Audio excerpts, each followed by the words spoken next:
All right, you guys, so we ordered the F44 rear bumper. Super excited to get it on the 2018 Crosstrek. So another thing to note, he was very good to work with. We saw online that most people do the center mount and the swing out is on this side. We asked for the swing out to be on this side instead and for the tire carrier to be offset, and he was willing to oblige.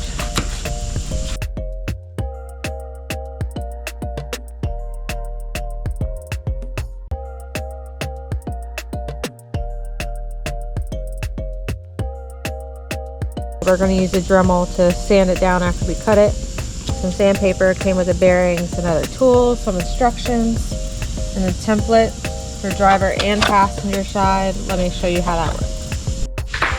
So the template, you'll just hold it up on the driver and the passenger side, shows you where to cut. And he also included instructions for where to cut here. Alright guys, so step one is to line up the included template with the top angled body line and draw a line, obviously.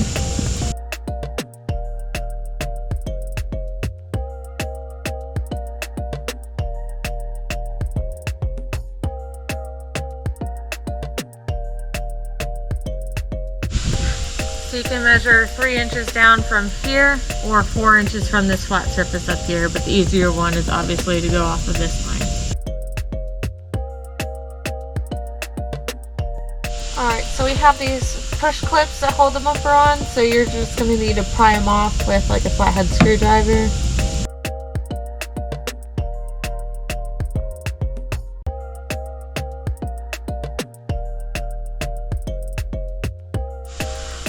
So one of our rivets from this section fell off. We're going to have to replace that, but as you can see, we're moving right along.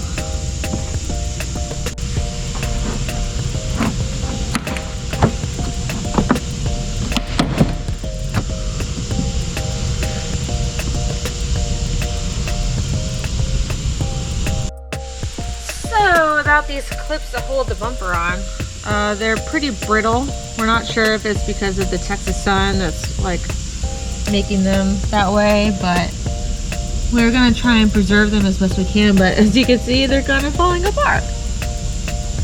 Yeah, thought it was worth mentioning. All right, so here's our attempt to get the bumper off. All the clips are undone from underneath, so we're just lightly pulling, hopefully not snap.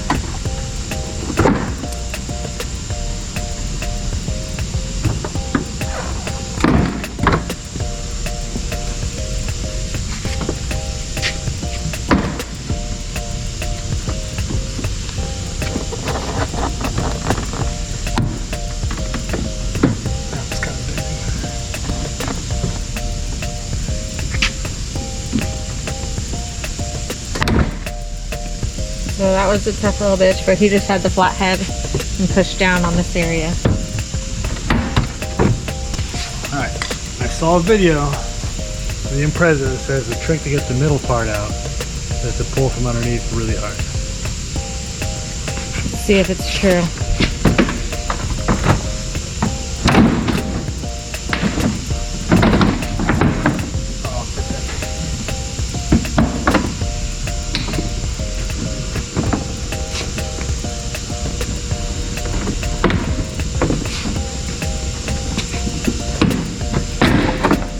And voila, we did it.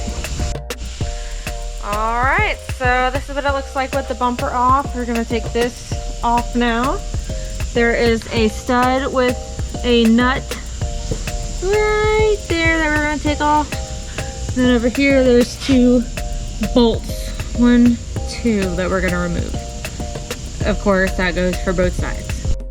So one thing to note is to put your bolts back into the hole so you don't accidentally kick them or knock them off somewhere and lose them.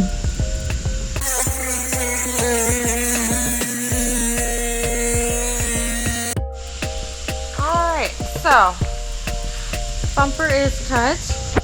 This is then separated.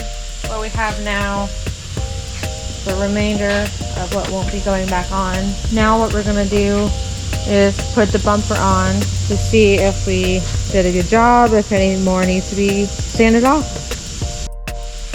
So once you put the bumper on the stud, put this plastic piece back on, and then you'll kind of see where you need to sand down to make it a little bit better.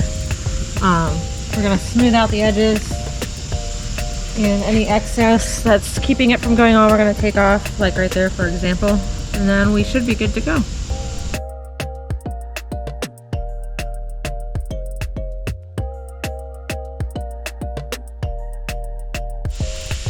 Now we're gonna attach the swing arm.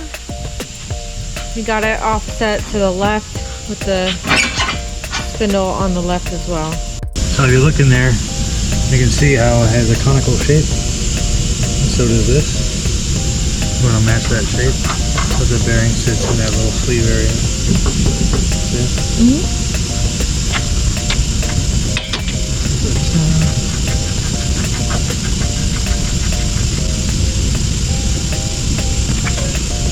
Just shake this guy a little bit, make sure it's straight up and down.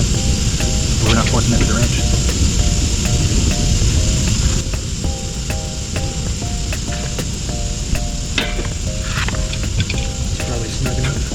Cotter pin.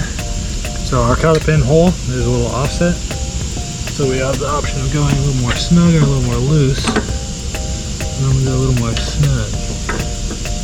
Snug. Right there.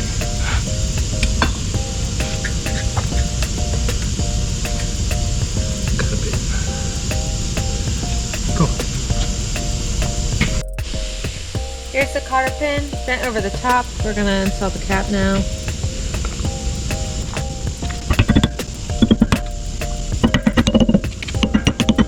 Voila!